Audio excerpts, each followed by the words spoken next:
Hello, everybody. Welcome to episode 40 of The Geek Perspective. I am your host, Roy, and on today's show, Derek, Tom, and myself, we are reviewing Once Upon a Time in in, Hollywood. in Hollywood. I don't know why I stopped that. That was kind of odd. So, Once Upon a Time in Hollywood, Tom's review. So, what's going on, boys? What's up, Roy? How you doing today? Living the dream. I'm on the stream here, and I'm like, my left eye is swollen. Allergies. I hate allergies. I need to get back to allergy shots. I think which are a Yeah, pain in the ass because allergy. every week. Oh, Got him someone last just year for the. popped. What's that? I said, "Yeah, you just popped out there. We missed half of what you said." I was saying, yeah, I said allergies are the worst, man. I got them last year for the first time in my life, and oh man, I always thought allergies were people's excuse to get out of doing stuff. I was just like, it can't be that bad. Allergies, puh. Oh, dude, they're terrible. Oh my god. Until you start getting the shots, like I got the shots, and then I did them for over 3.5 years, and I felt better. And then I was like, I'm not getting any better. I'm gonna stop these shots. So I just stopped going. And then over the last 2 years of not getting them, I've gone back to be like, oh yeah, they were working. Go figure. So I need to get back to it. I'm just kind of procrastinating. So Derek, how you doing? Nope. Up, just left again. All right. So Tom, you got a couple new pops here today? I did. I went to I was actually out looking for a friend. He's trying to get the Motley Crue set. It came out a couple years ago and he wants to get it before it gets really hard to find, but I can't seem to find it. So I went by a couple stores and I grabbed a few. I showed you. Not a superhero guy or anything, but I just dig this pop a lot. The Thing. The glare in my house is always terrible, but I dig it. It's such a badass looking pop. It's very heavy too. Very, very, very heavy. Really? That's cool. And then I was telling you beforehand, I'm really excited. They had released a few different cons of the Warriors, and now the commons of the main characters are coming out. So I grabbed the leader today. I'm gonna get the whole set eventually. But yeah, I grabbed the punk leaders of the Warriors, and he's on roller skates. I dig it a lot. Cool pop. And then I saw an older one. It came out like 2011, and I'm just a big fan of Mystery Science Theater. Nothing special, but so I grabbed it out there because they were buy one get one at Newberry Comic. Buy one get one half off. I'll go 50%. So I grabbed that one too. I mean, I haven't been buying too many lately. I'm actually, but these are actually the ones I have been buying. I usually sell, but these few are probably for my personal collection. So Yeah, that's pretty cool. I haven't bought many pops lately either. I bought the Hellraiser 3 pop. oh, the Chatterer. Chatterer, that's it. I can remember his name. That is such a good pop. I was at Walmart and it was just sitting there, and it was like, I need to buy this. Such a badass pop. One of the coolest ones that came out all of last year, in my opinion. I still don't even have Pinhead yet, so I still have to get Pinhead. And I keep seeing them, I'm like, I'll wait. And it's like, then I'm like, I want the glow in the dark. That's kind of cool. And I'm like, I don't have glow in the dark set up anyway. I just buy the $10-$12 one and be done with it. But yeah, it's funny because I see it out there and I'm like, oh, I should grab it for Roy, but then I'm like, I think he wants the glow in the dark because I have the glow in the dark one too, and I was like, I think he wants the glow in the dark one because I've been seeing the Pinhead all over the place lately, especially like Newberry Comics. It's like they got a new shipment in at all their stores of the non-glow one. So okay, apparently our co-host Derek is having issues on his end with static and stuff, so he's going to be in the chat. So that's cool. Derek, you run the chat. You keep people in line. All the millions of people. Yeah. So last week we did a show and we had a little ton of issues, and we apologize. We're working on it, and we went and saw the movie Star Wars, and it was a good movie. I liked it.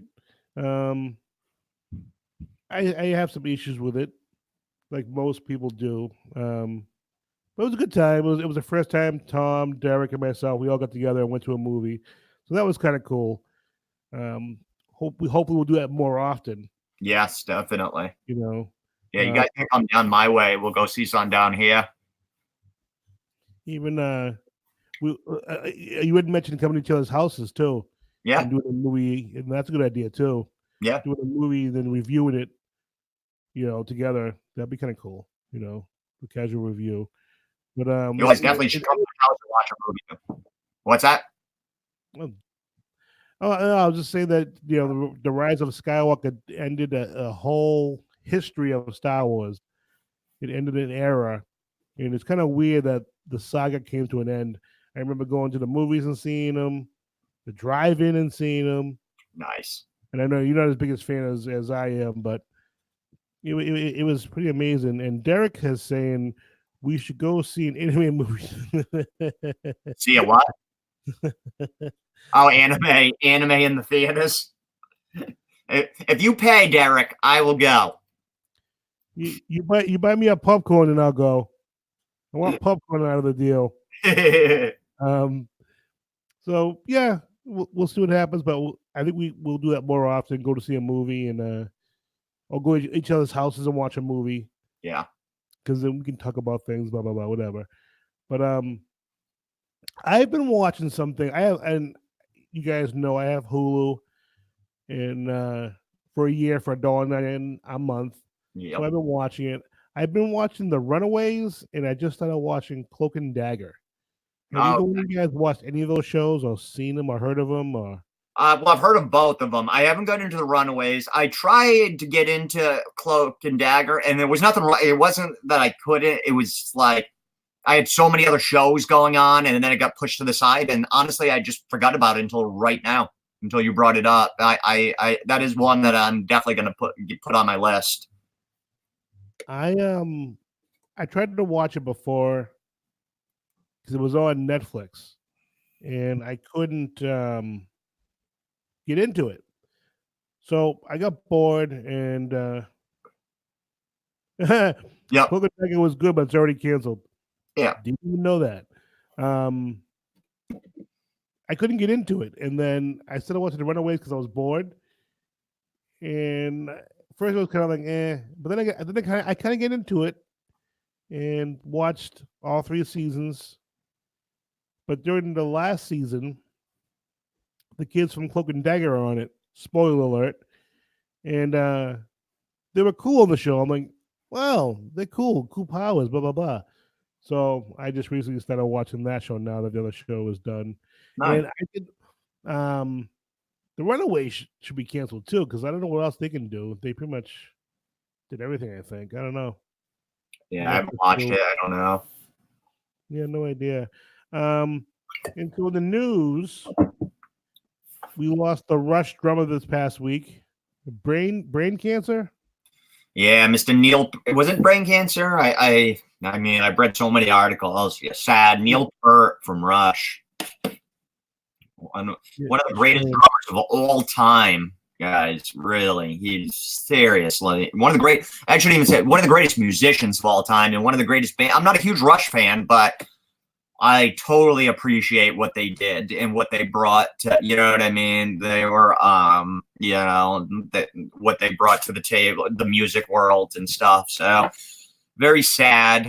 He was actually, he's done cameos in like the show Trailer Park Boys, because it's a Canadian show. They're from Canada, big fans. They're huge. I mean, they're huge all over the world, but even in Canada, oh my God, they're royalty in Canada. Keep forgetting the Canadian. What's that? I keep forgetting the Canadian. Yeah, it's sad, man. It just it is what it is. Rest in paradise, my man. Sucks. Sure does. So, Derek, you have any comments? Questions? I'm sure he doesn't Middle know who fingers? Neil Peart is. Yeah, I would be surprised if he knew the band Rush. Right? Yeah, I doubt that. So, while Derek's figuring things out, let's get into Once Upon a Time in Hollywood, Tom. Yeah. All Take it right. away. So, Once Upon a Time in Hollywood, written and directed by Quentin Tarantino. His ninth film, I put in quotation marks. Some people say it's his 10th. He considers Kill Bill one film. Some people, but in America it's released as 2 because we don't. There's a European version that's 4 hours. America, we don't like it over 90 minutes. Yeah, debatable, whatever you consider it, but it's called his 9th film. Loved it. Great film. As I said, written and directed by Quentin Tarantino. David Heyman, Shannon McIntosh, and Quentin Tarantino are the producers of it. It was produced by Columbia Pictures in association with Bona Film Group and Heyday Films, as well as Visionary Romantica. So four different production companies had it. Visionary Romantica actually sort of split the production. They helped with the production overseas on it. It was distributed by Sony Pictures Releasing.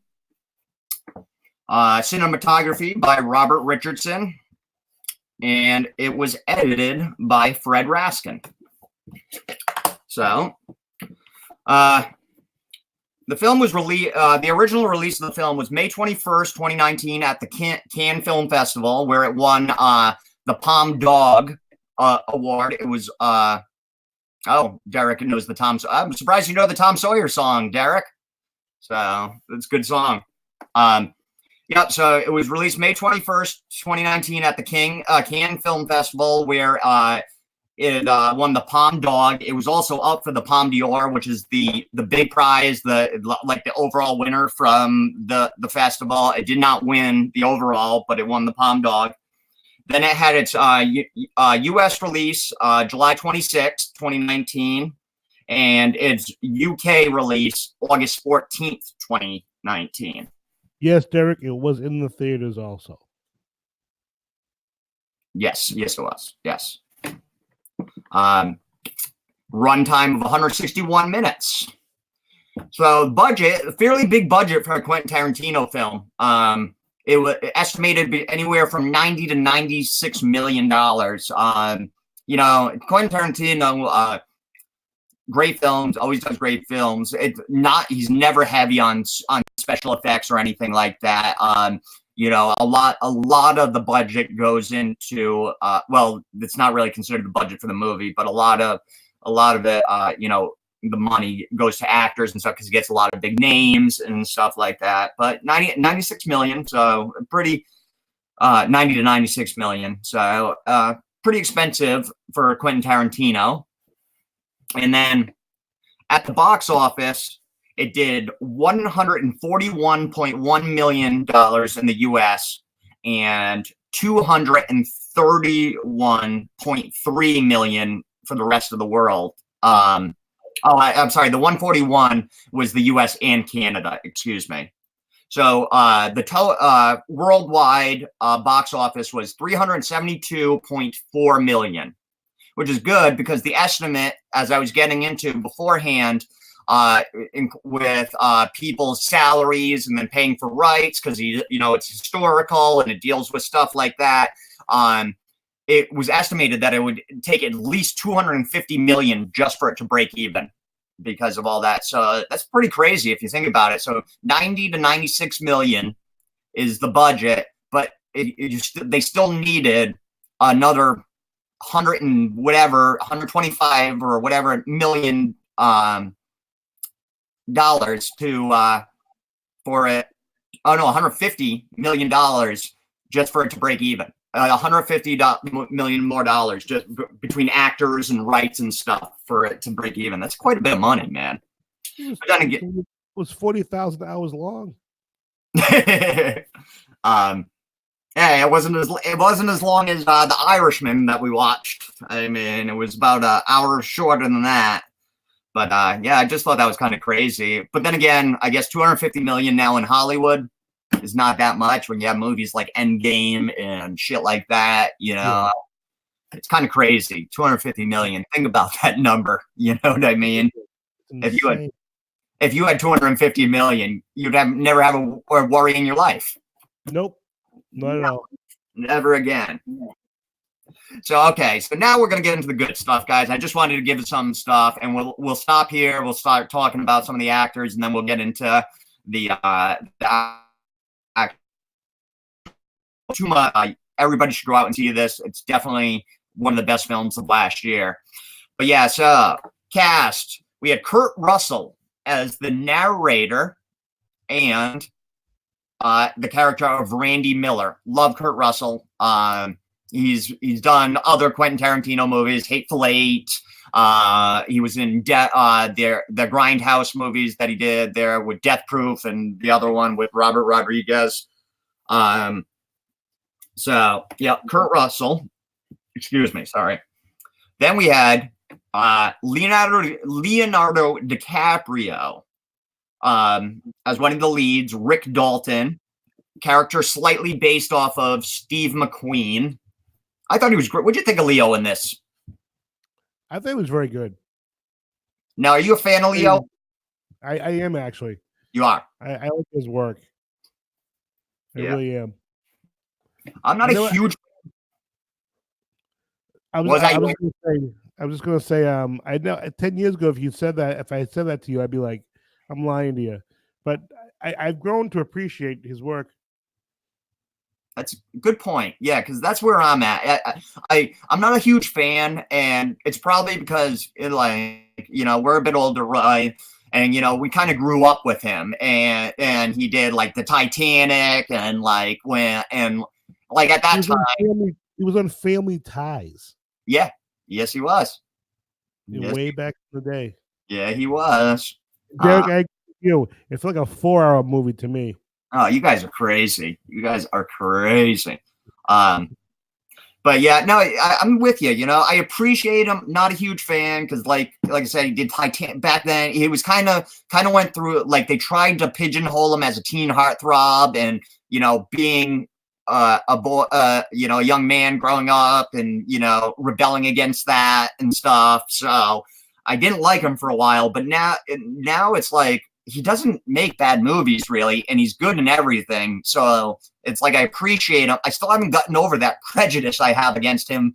And it wasn't even his fault. They were trying to do it. I liked Leo in this. I would. Nice. Derek liked him too. What do you think about?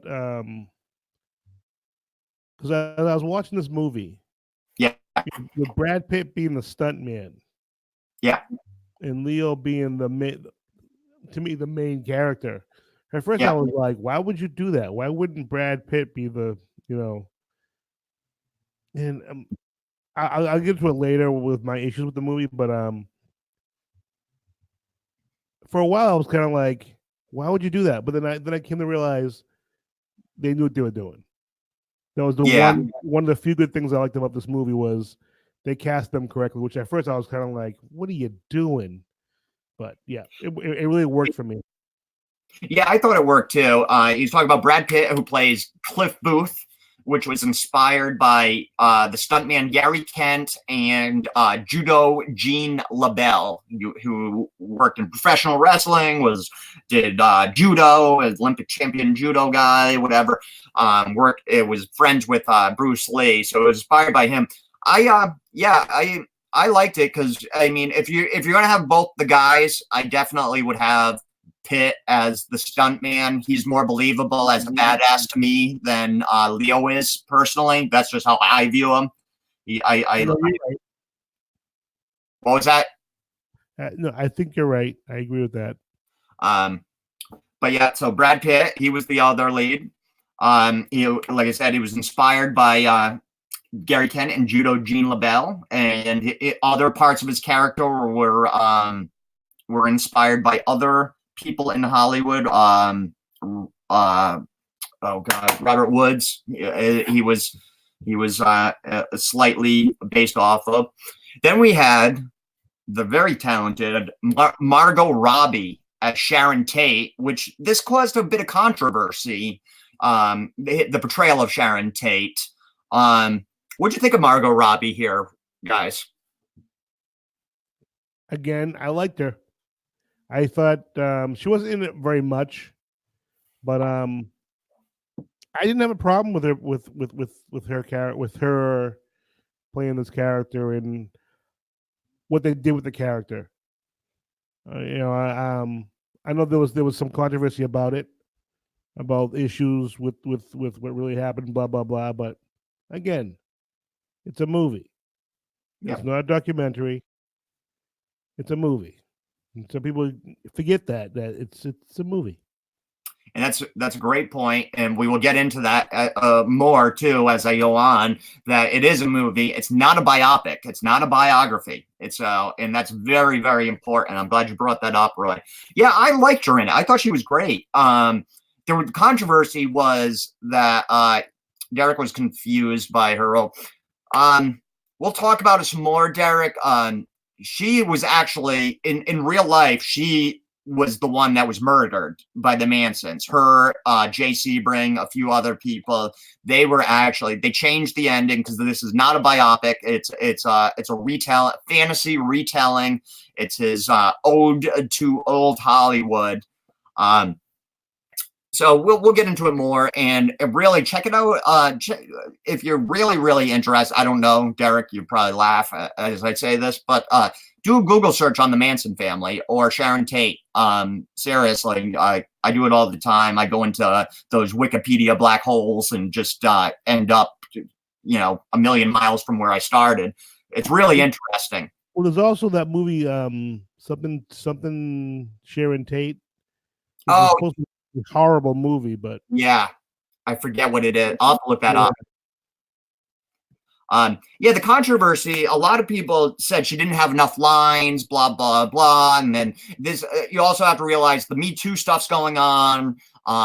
It's a woman's empowerment, all that stuff. And there was a criticism that, she didn't have enough lines. She was only there as eye candy. Quentin Tarantino was very, very not happy. A reporter said it. He said, "I reject your hypothesis." Even Margot Robbie got in on it, and she goes, it's not about the lines. It's it was about embodying the character, and so I didn't have a problem with her. It's not like he cut her lines or anything like that. It wasn't there. Margot Robbie was all about it.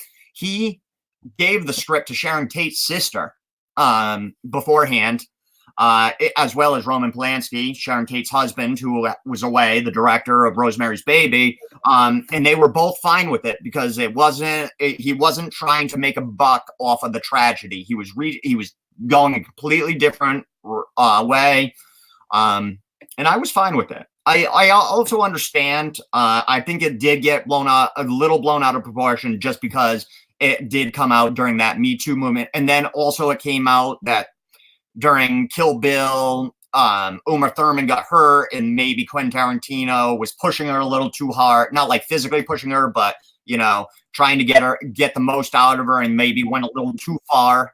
So I can kind of see. Then we had Emile Hirsch as Jay Sebring. He was Sharon Tate's, he's a former boyfriend of Sharon Tate. He was always in love with her. Best friends with her after she dumped him, got with Roman Polanski, but he just was in love with her, so he stayed friends with her because he always thought that he would get back with her at some point, even though she was pregnant with Roman Polanski's, child and all that. And then a few more names, smaller parts. We had Timothy Olyphant as James Stacy. I love Timothy Olyphant from Justified. We had Dakota Fanning as Squeaky from the Manson family. We had Mike Moe as Bruce Lee. Great job there. Amazing job. Yes. Haunting of Sharon Tate. There we go. Awesome. That's right. I'm going to have to check that out. And we had this was sad. Luke Perry's final film. This Yes, was the late great Luke Perry. as Wayne Maunder. It was, which is sad. Luke Perry's final film. We had Al Pacino in a very small role as Marvin Schwartz, and we had Lena Dunham as Gypsy, another member of the Manson family. And there was a ton more guys. I could have went on for days with the cast. Those were the biggest names that I thought everybody would recognize. And the soundtrack was freaking amazing. Just some of the names we had on there: Seeger, Deep Purple, Box Tops, Neil Diamond, Simon and Garfunkel. I mean, great. Derek saying who? Yeah, I know. But you know those names. And so all right, we'll get on to that. So kind of briefly talk about the film. Like I said, I'm not going to say too much about it because everybody should go out and watch it, even though these guys didn't like it because they're on crack. Yes, that was a great scene. The Bruce Lee, great scene.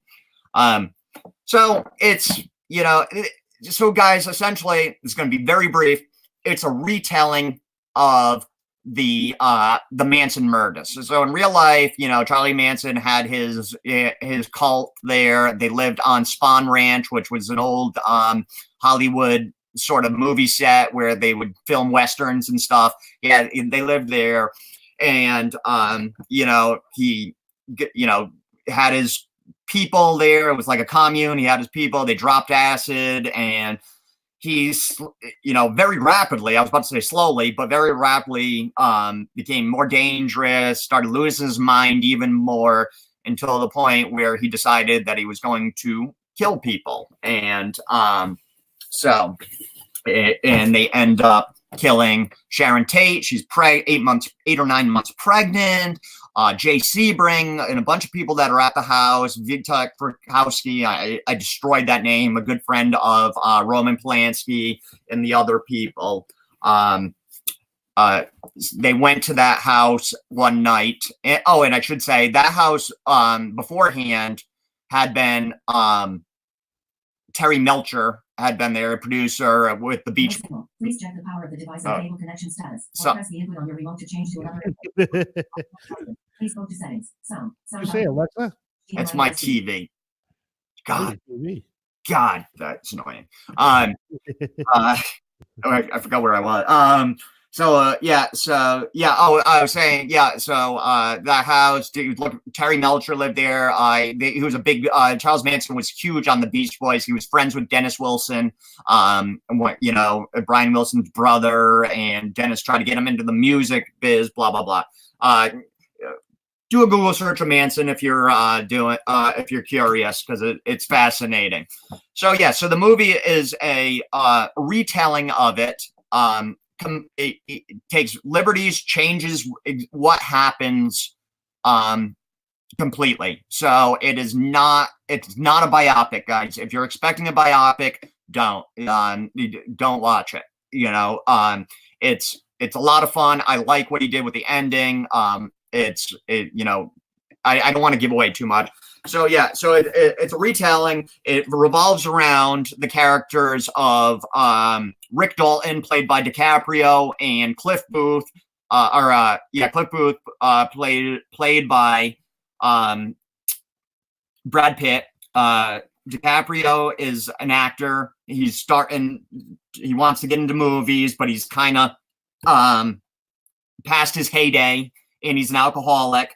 And Cliff Booth is his stuntman, and they do go everywhere together. He also is his driver. Cliff Booth's also his driver because Rick Dalton has so many DUIs, he's no longer allowed to drive. They're inseparable. It's actually the relationship is actually based off of Burt Reynolds and Hal Needham. That was Burt Reynolds' stuntman. They were very close, did the same thing. Burt Reynolds famously was a big drinker, so he drove Burt around a lot.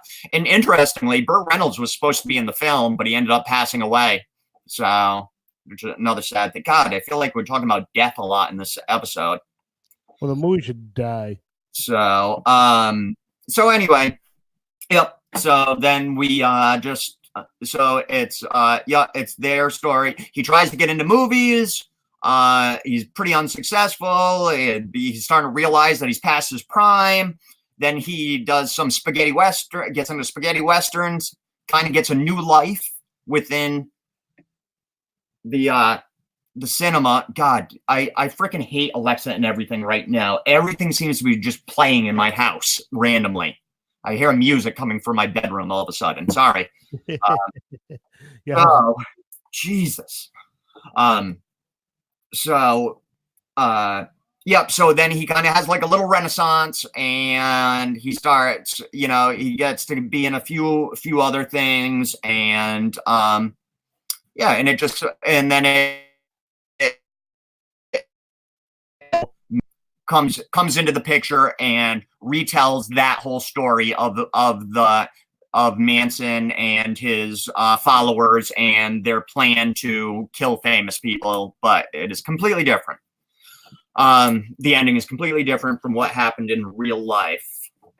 And I feel like I'm leaving out a lot, but I did that on purpose. Do you think I missed anything that they should know, guys? Because I don't want to tell them too much. Well, you described the movie really well. I watched this movie and I didn't know it was about the Manson family. I thought it was about Brad Pitt and DiCaprio in their careers. That's the way I took the movie. I mean, I know they showed a lot of the Manson family. I'm like, well, they're showing them a lot, but I thought it was mainly basically based on them. I didn't realize it was about the Manson family. Well, I mean, it's not necessarily, I guess it's kind of what you take out of it. You know what I mean? That's the great thing about movies. I mean, it's not necessarily just about the Mansons, because it is sort of, I mean, a big part of it is it's kind of like a bromance between the two. You know? I do agree, though, now that you say that, though. The Mansons were all over this film. Yes. You know what I mean? Like, they're all over it. So I'm like, oh, yeah, it kind of is about them. I mean, I guess you could say it's about the accumulation of both, because they both come together. Yeah. At a certain point, which I don't want to give away either, but yeah. No, I think you did a good job describing it. I didn't have to see the movie. I could just listen to you. It would have been a better take than sitting there watching it for 40 hours. I don't, guys, I do not know why these two did not like the film. I don't get it, because it was, I mean. Well, I'm going to explain to you why I didn't like it in a minute. Yeah, because we've watched some stinkers, and this was definitely, so we'll get into it more. Good. All right, good. So yeah, so that's essentially the film. It's the retelling of the Tate LaBianca murders that were committed by the Mansons. Great film. Loved it a lot. So the critical response was overwhelmingly high. It has on Rotten Tomatoes 85% approval rating, so certified fresh, or a 7.83 out of 10. So essentially an 8 out of 10 on Rotten Tomatoes. Metacritic gave it an 83 out of 100. What's that? People are drunk. Yeah, I think you are. I wish you watched this movie. Cinema Score gave it a B. Their scale goes from A+ to F, so it's fairly high. And then Post Track gave it a 4 out of 5 stars. Some of the accolades that it had, like I mentioned before, it won the Palme d'Or at Cannes. It was nominated for 5 Golden Globes that just happened the other night, and it won for Best Motion Picture in a Musical or Comedy. So for Tarantino, or for everybody, Best Screenplay for Tarantino, and Best Supporting Actor for Bruce Pitt. And it had numerous other Critics' Choice, all this lesser. I'm sure it's going to be up for a bunch of Oscars too. It's been up for a bunch. Oh, and then AFI, the American Film Institute, named it one of the top 10 films of 2019. And just some random interesting things before we start, break it down how everybody felt about it and stuff is it's the first film that Tarantino has done without fucking Harvey Weinstein, that scumbag, and even his brother Bob. It was his first film that he did, and he, once all the shit came out, he separated himself smartly. You know what I mean? Weinstein's a freaking monster. So I thought that was pretty interesting. All previous films were through the Weinstein Company. I had mentioned earlier that Dalton and Booth's relationship is based on Burt Reynolds and Hal Needham. It's Tarantino's second highest grossing film, behind Django Unchained. Love Django. Actually, my father ran in the theaters. But yeah, second highest movie behind Django. And last little nugget, and I kind of mentioned it, Burt Reynolds was originally supposed to be in it, playing the character of George Spahn, the blind guy that owns the ranch that he goes to. That was supposed to originally be Burt Reynolds. Then he passed away, and Bruce Dern, who you remember from The Scene, was replaced him. So, and there's a ton more info, guys. Do a Google search or Wikipedia or whatever, and if you're interested in the facts or learning more about it. So, now we got through all that. Thoughts? Anything you want to say? Any nuggets you have? Anything? I'll be right back. Well, I'm going to jump in and talk about the things I liked about the movie first. And Derek, you just pipe in whenever you want. Yeah, please do. Sorry, I just had to turn that music off. It was driving nuts. I love Brad Pitt and Leonardo DiCaprio. They were great in the movie. Brad Pitt beating guys up. When I saw this is when I was like, all right, they cast them correctly. I'm like, all right, I don't see DiCaprio beating people up like this. It's not gonna happen. Especially the Bruce Lee scene there with him and Mike Moe. Man, that was awesome.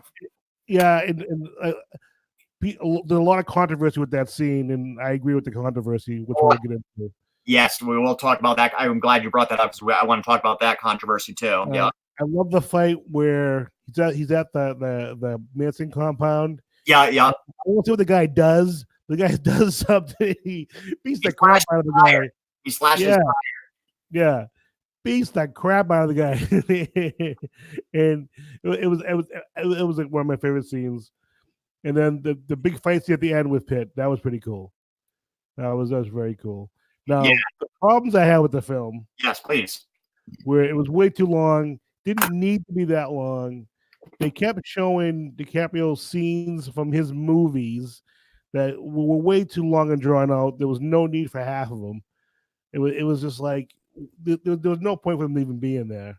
And the poor portrayal of Bruce Lee was ridiculous, which a lot of people had a problem with this. Yeah, let's get into that.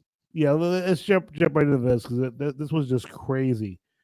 And Mike Moe, who did a great job, actually even said that he was conflicted and understands that they need to make Brad Pitt into a superhero, but even he admits Bruce Lee would have beat his ass, give him a little more time. Yeah, now, I agree with that, but I will also say they're just guys. These aren't fictional. I mean, these were real people. Who knows who would win in a fight? But what I will say is, if you know anything about Bruce Lee's martial arts, it's not like karate or typical kung fu where things are predicated on what you do. Bruce Lee's martial arts is basically street fighting, only to another level. Yeah, he combined everything that he came across in his work. He combined wrestling and boxing and all those things. His form of martial arts called Jeet Kune Do. As you were getting on, and yes, you're absolutely right. It wasn't just tiger. It wasn't just kicks, or you know what I mean. It was all fighting styles. And I believe anybody can be beaten anytime, obviously. But if you could take a random guy, unless he's a trained fighter, chances are I'm putting my money on Bruce Lee. Yeah. I don't care who you are. Chances are. Now, I'm not saying he would win every fight. No Yeah. way. Yeah. But chances are.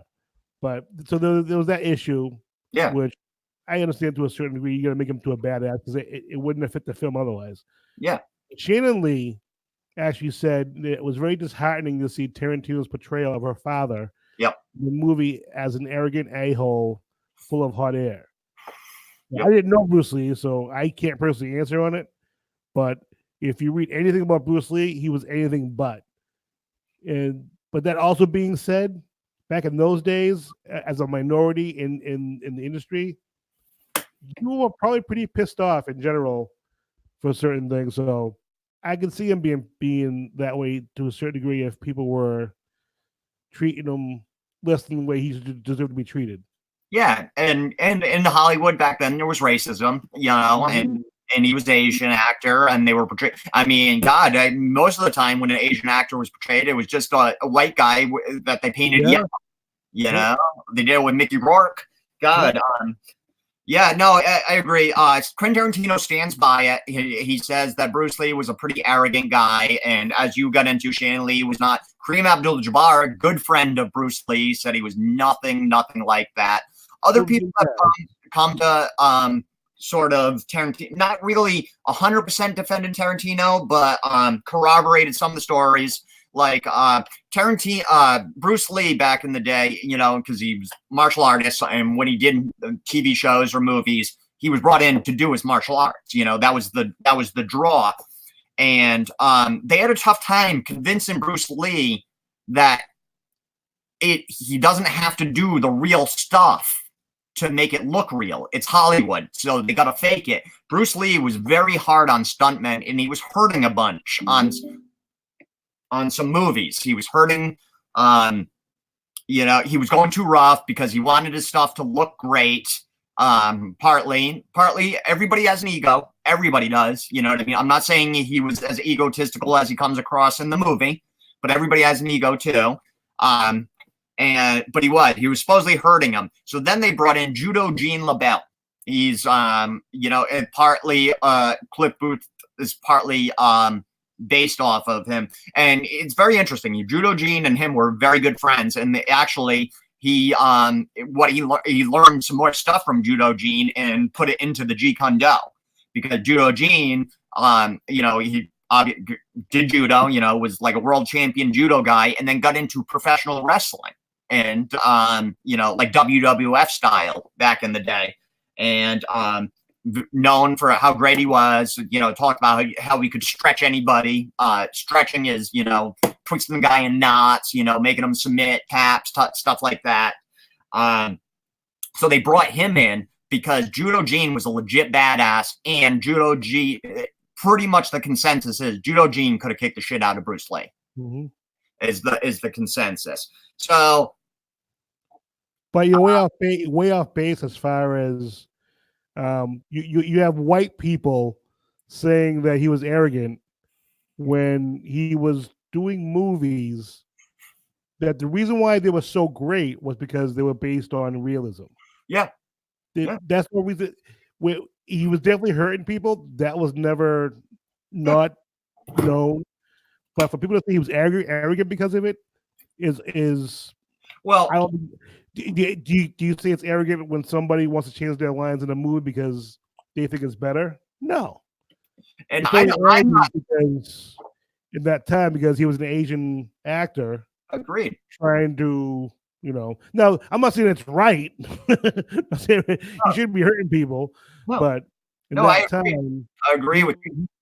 He was being an actor, saying, you know, that's what he wanted to do, and I honestly believe his movies wouldn't have been as great as they were if they weren't based on his realism for his martial art. No, I agree. I agree 100%.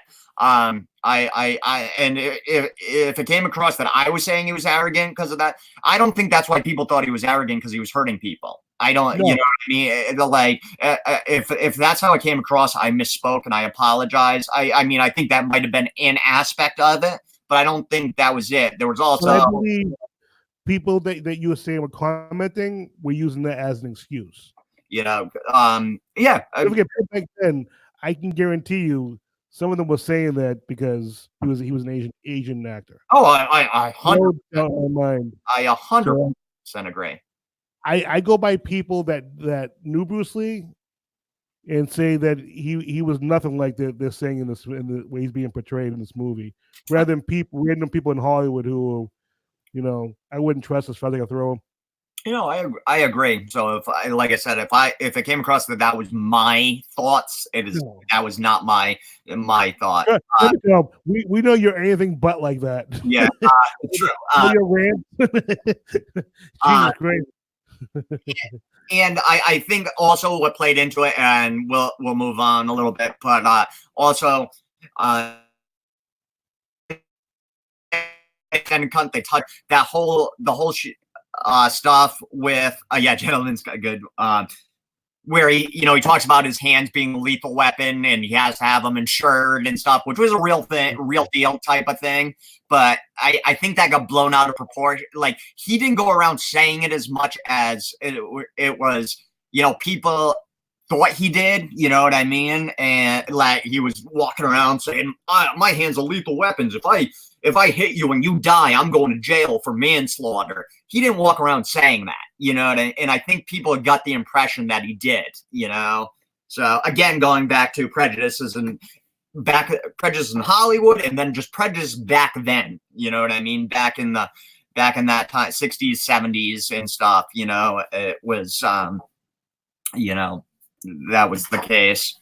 So yeah, it was a pretty big controversy. I mean, I can see both. I can see why people would be upset. I can definitely see why people would be upset. But I thought I loved it. I loved Mike Moen as the character. I thought he was very respectful. Playing it. I understand he was in a tough position there. You know what I mean? Wanting to respect the man and the legacy, but having to stay true to. He said that he was a hero too, growing up. Yes, and having to stay true to Tarantino's vision. That's a tough spot to be in. I can definitely see that. So so that was the biggest controversy, or not the biggest, obviously, but that was a big controversy. So I can definitely see why people. For me, it didn't take away from the movie at all. I didn't think I wasn't like, oh, they portrayed Bruce Lee like this. Oh, that sucks. Right. Yeah, I'm with you there. And like I said, people have come out and said he's not like Kareem Abdul-Jabbar, who I would believe. And he's worked with the guy, was really good friends. Bruce Lee trained him. Oh, Bruce Lee actually trained Sharon Tate on martial arts. You see it when she in the movie when she goes to see herself in one of her movies that she's doing martial arts. Bruce Lee taught her. He taught Roman Polanski. He taught Jay Sebring. So I mean, as tough as he was, or how he was tough on these stuntmen, he couldn't have been too tough if he taught Sharon Tate, you know what I mean, women martial arts either. So I can definitely see the issues there. It's also the funny thing is, Kareem Abdul-Jabbar has actually defended him several times over the years about people trying to come out and say that he was an angry fuck and he was a dick, and he's actually come out several times and said that's not true.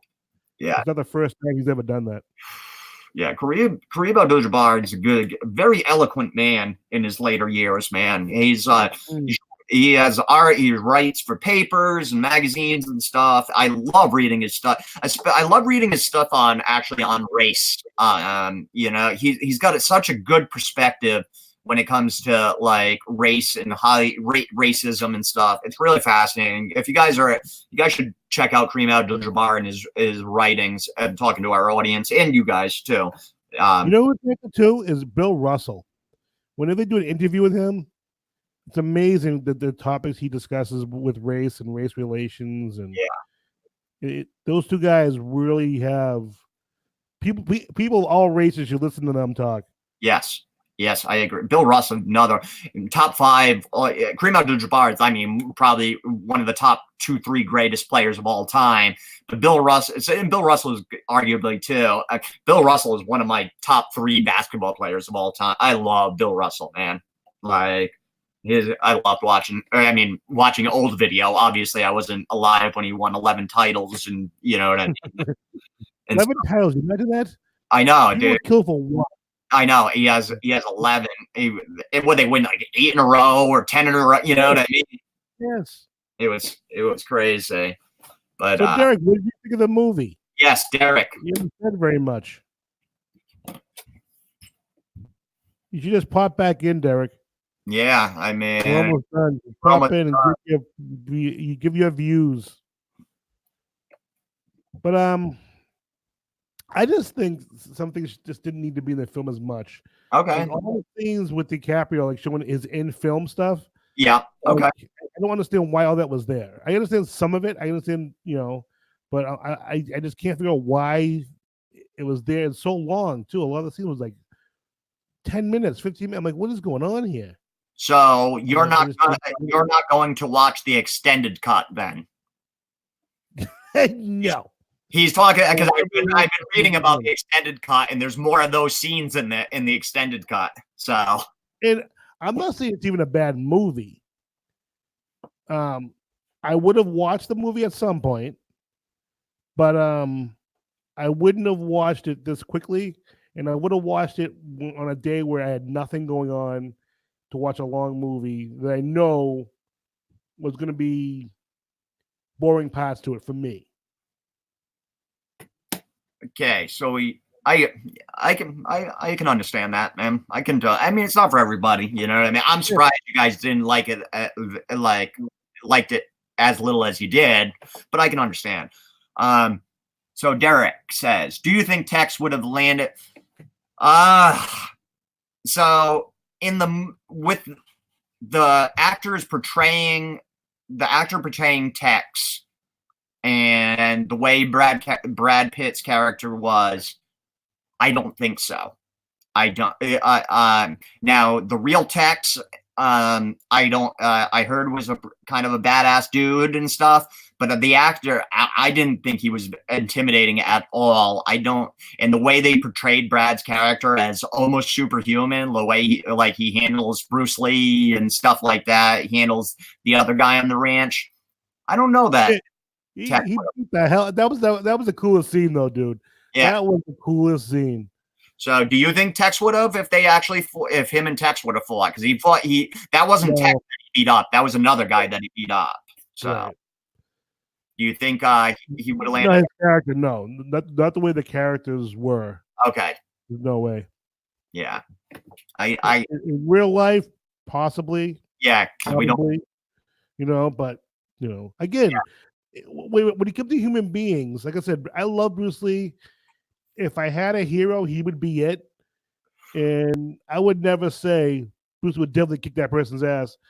No, I'd say he probably would or probably could for most people because of his martial arts. But anything can happen. You get one lucky punch. That's all you need. That's all you need. I agree. I 100% agree. One more thing I want to say about Bruce Lee, too, was there was this thing, you talk about it. I think the wife has said it, that Bruce Lee, there was a rumor that the one person Bruce Lee needed to fight to show his world dominance, that he was the best fighter in the world, was Ali. And, his wife has come out and said that he could beat Ali. And Bruce Lee has come out. There's actually a quote from Bruce Lee that, I'm paraphrasing. This isn't the actual quote, but he goes, "You see these hands? These are little Chinese hands.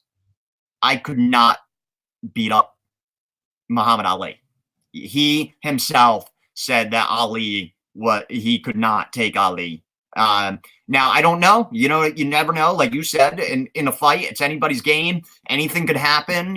One punch, you hit somebody, the right sweet spot, you can knock somebody. I mean, look at Buster Douglas beat Mike Tyson. You know what I mean? I think Ali's one of those special breeds too, though.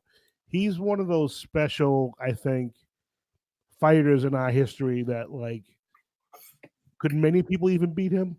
No, I mean, people did towards, at points towards the end, but it is prime. Yeah. But every fighter in their prime, I'm not going to root against Ali. No, neither am I. And Man, you watch him fight the old fights, like Jesus, and sometimes he was clowning around. yeah, well, his Rope-a-dope, you Take know. it serious, take it serious. Got to kick your ass, but nope. Well, and people forget he lost a bunch of years right in his prime Yeah, because he refused to go to war. You know, he famously, I have no problems with the Viet Cong. You know, he's you know, which I respect the hell out of that he stood up and you know what I mean. And he went to jail at the time. He was champion of the world, and he refused to go to war because he did not believe in it, and it was against his religion. And you know, and he lost good years. So I thought the last 20, 30 minutes of the movie was the most, final, or the big scene before the sort of denouement, you know, the climax and then it comes down is, so good. So good. I agree. Mm-hmm. So, is there more wet in the? I believe so, Derek. I don't know. You know, he hasn't released. You know, he's talking about releasing extended cut. So, I would assume there's a bunch more wacky violence. I would, but I'm not 100% sure on that. So, we're getting close to almost. Wow, this has been a while. So, anything else before we give our final grades of the movie? Anybody want to talk about anything? I gave my 2 cents. Derek, anything else you want to bring up before you give our final grades? do do do do do do do do do do do do. All right. Not. It's probably not. So, all right. Roy, out of 10, what would you give it? I'm going to give it a 6.5. Okay. And because it's not a bad movie at all. And it's a really, really good movie.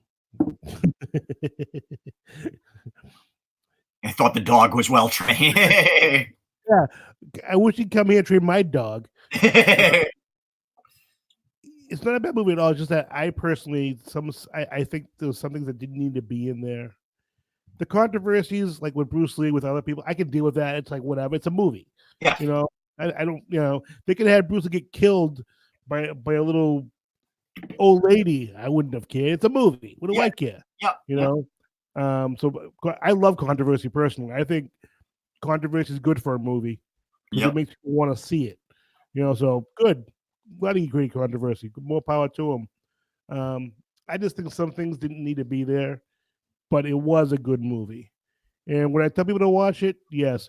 And real quick before you guys give your reviews, I was talking to Richard upstairs who pipes in on our show once in a while. Yep. And I told him, I had some issues with the movie. He's like, oh, then I won't watch it. And I'm gonna tell him later, dude, you should watch it. If you want to watch it because it is a good movie. Yeah. It's just that, you know, some scenes for me, I didn't need to be there, blah, blah, whatever. But yeah, if you want a good film, watch the movie. It's a good movie, you know. Just wasn't my favorite of all time. Well said. Well said. Very, very good. All right, Derek, out of 10, what would you give it, bud? I want to do yours first. Derek may take an hour typing his thing. Yeah. Well, as he's typing now, I will talk about mine. So for this movie, I thoroughly enjoyed it. I liked I liked that it was a retelling. I liked that it wasn't a straight biopic. I am going to give it a 9 personally, and I've said it before. You know, I don't go any higher than 9.5 because there's nothing in this world is perfect. Nothing is a 10. 9. And I guess the only deduction the reason it wouldn't be a 9.5 for me, I guess, would be the length.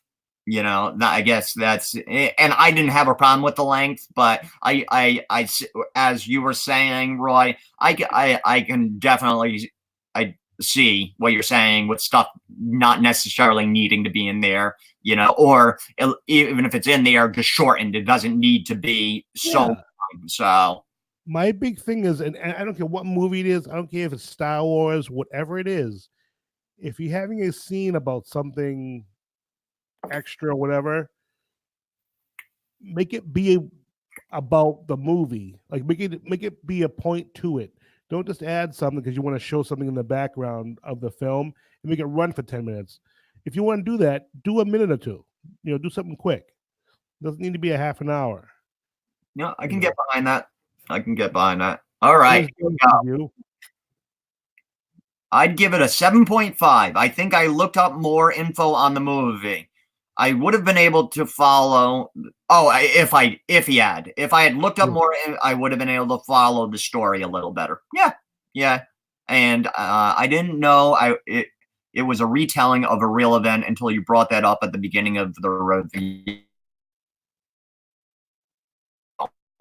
Are you is Derek? I mean, I thought that was something they taught in high school. I mean, I thought that was something that they taught. I mean, I know I did when I was a teacher. So, but then again, I'm always surprised as on the generation too. Yeah, I'm always surprised on the younger generations. The stuff like when I was growing up, like I know all the music my father likes. Like I can sing most of the songs when they come on the radio that were popular when my parents were. Now I work with a bunch of young guys at work, and bands like Sublime will come on, big bands that weren't even that old, and they'll be like, "Who is that?" And it's like, how do you? No, it's like the whole they just don't. There's not an interest in an older stuff with the newer generations. Where what I think it is. Say it again. You know what I think it is? What? It's just popped on top of my head just now. Yeah. The young generation, they have devices where they can get specifically what they want. Mm-hmm. When we were kids, you listened to it was on the radio. Yep. So we didn't have control of specific songs. Very true. So we hear a large range of things, and I've got to respect bands like Rush, for instance, who drummer passed away. Yeah. Who I wouldn't have, if I could listen to what I wanted to, I wouldn't have put a Rush song on. Yeah. I'm a black kid from Brockton. I listen to hard rock. I listen to metal. I listen to rap. I listen to hip hop. Yeah. I listen to anything except country and big band. Yeah. I wouldn't have done that if I could listen to specifically what I wanted to growing up. I was forced to listen to different bands and different music. I can remember being in grammar school as a little kid. My mother had disco on, disco from the 70s. Mm-hmm. I know Donna Summer and Patti LaBelle and all these people. It's like Dionne Warwick. No, that's actually a really, really well put, really good point. I agree. Yeah, it was. Yeah, we didn't have the options, I guess. You know what I mean? I still get a little confused because like when these guys, they don't just know stuff that's like from the 90s or even they're just like, it's like, God, don't you guys have any interest outside of your little bubble? And I guess it's the people that I interact with. Everybody's different. It always shocks me. Like I legit, I'm like, who's this? I'm like, Sublime, and they're like, who? I'm like, what do you mean? Your parents? Because the one kid, his parents are just a couple years older than me. I'm like, your parents would listen to this, and I don't know then. But like you said, they have, kids now are basically born with a device in their hand. You know what I mean? Born with, they're native to technology, native to the internet. I am part of that last generation that remembers when computers became a thing. You know what I mean? So are you, Roy. We're part of that generation. We remember phones, like that were phones. Kids don't. So that's a really good point. What is Derek? Only names of characters. I was Bruce Lee and Polanski. So I guess he never heard of the Mansons. So now I have an issue with Derek's high school. Yeah, you're right.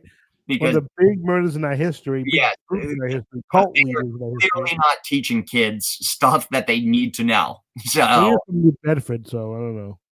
Oh, geez. Well, that explains it. Mm-hmm.